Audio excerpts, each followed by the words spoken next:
So, welcome to the second episode of Social Influence. We are talking about types of conformity today. So, number one, compliance.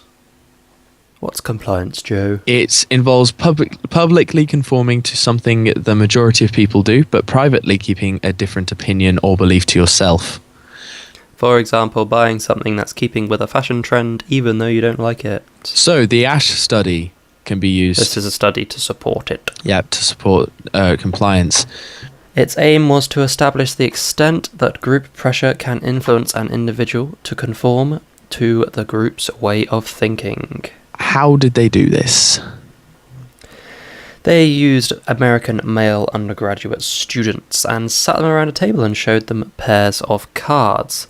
One card had the test line and the other card had 3 different lines varying lengths. One of them was actually the same length as the one on the test card. The participants had to state which line was the same length. It was pretty obvious. But the groups consisted of 1 participant and 6 Confederates, and the Confederates gave a unanimous wrong answer 12 of the 18 times. So around the table, the participant was sat last but one, so they answered last but one. And what did they find? They found that participants conformed in 32% of the trials. Conformance rates were lower in smaller groups, but remained fairly consistent in groups with 3+ Confederates. 3 or more Confederates, that is. Yeah. Yeah, and they concluded they concluded a group exerts a strong influence on an individual to conform, especially when the individual is in a minority of 1. So we can evaluate this.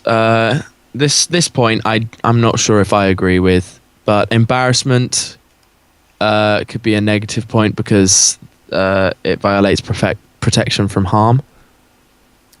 Yeah, so they might be embarrassed that they got it wrong. Yeah, I don't really agree with that. But whatever, you'll get marks. Yep. Also, informed consent and deception. So that's another negative because they didn't really give consent to exactly what they were being tested for, and they were deceived. Yes, it was a lab study, so they had high control of variables. But also, it was low in ecological validity and lacked mundane realism because obviously it's not a real life. It's the thing. And finally, it was 1950s America, which was in an anti-communist era when people were scared to be different. So it lacks historical or time validity. Exactly, and that concludes your compliance. So the second type of conformity is identification. This involves changing your views and conforming to a particular situation, but this change of viewpoint is only temporary. For example, you get a job and everyone speaks with a local colloquial accent. So you do the same, and at the same time, you think, it's nice to be casual, but afterwards you think, what was I doing? Yes, so a study that supports the idea of identification is the Stanford Prison Experiment. Yes, its aim was to study the identification of social roles, and what was its procedure? They had 25 students who took part in a 2-week simulated prison study, where the basement of Stanford University was converted into a mock prison environment. Participants were randomly allocated the role of prisoner or guard. Prisoners were arrested at their homes and taken blindfolded to the prison, which was just the basement, stripped, deloused, and given smocks to wear, and then given a number. The guards refer to the prisoners by numbers only. Yes, and they found that the behaviour was absolutely shocking. The guards woke the prisoners up in the night, they made them clean the toilets, do push-ups, etc., which was all rather shocking. All the participants seemed to forget that they were only acting in the roles. One participant actually wanted to withdraw from the experiment and just ask for parole instead of, can I withdraw from the experiment? Yeah. Some prisoners became emotionally unstable and were withdrawn, and so the experiment actually ended early, just after 6 days instead of the 2 weeks that they planned about. Yep. So they concluded that the conclusions include participants conformed to their social roles in the experiment. Participants were shocked and disgusted after the experiment with their behavior. So it's a form of identification conformity. Because they were disgusted, it shows that it was only a temporary view. Exactly, and we could evaluate this with many negative points. First of all, obvious one, protection from harm, physical and psychological harm. If you're writing this in an essay, make sure you give examples, so things like being made to clean toilets, do push-ups, that's physical harm.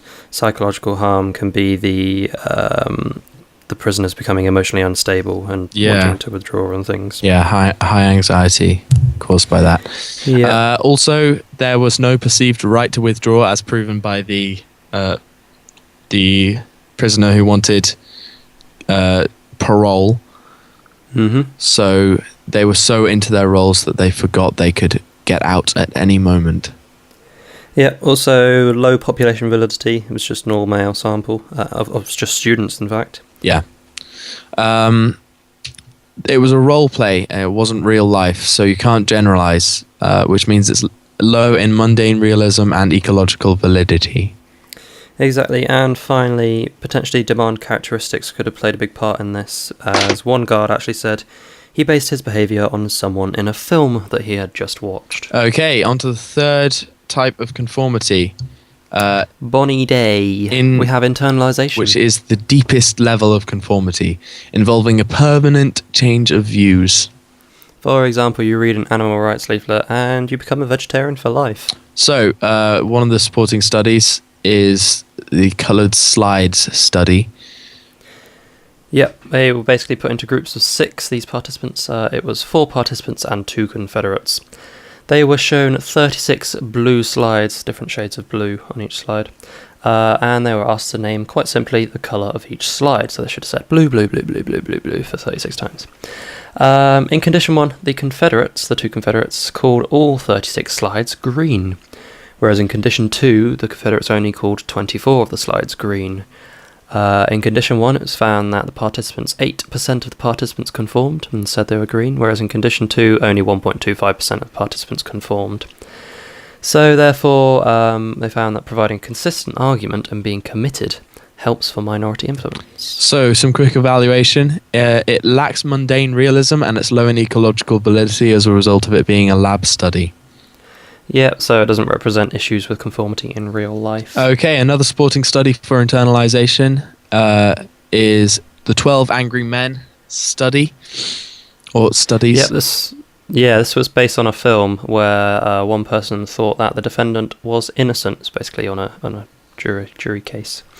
One of them thought the defendant was innocent, but the whole jury actually thought he was guilty.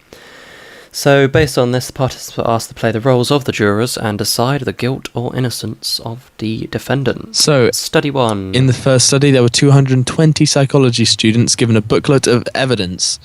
The experimenter varied whether evidence for innocence was given to the participants. The minority juror could change the participants' views when they had the evidence, but with no evidence, the participants stayed with the majority view. Therefore, information given by the minority is important for minority influence. Exactly, and if you didn't catch that because it just went a bit funny, that was minority influence, he said. In the second study, participants were given a summary of the jury's discussion in the film. It contained the main counter-arguments presented by the minority juror, and basically they found that if participants heard that several other jurors had changed their mind, they were more likely to say not guilty. Therefore, they found that minority influence is stronger if minorities publicly change their views as opposed to privately changing them. Okay, so a couple of evaluation points. The first is a positive. It's a role play. So they're playing the role of a juror rather than doing a lab study. So that means that the role play is a simulation of a realistic situation, which is good. So it's good. Yeah. Also, the cost. Well, however, on the other hand, the costs of making an error in this task are much lower than in a real-life jury. So it does actually lack mundane realism because you're not sending someone to jail or not. You're not preventing them from going to jail in real life. It's just a made-up situation. Okay, that concludes types of conformity. Hooray! Well done.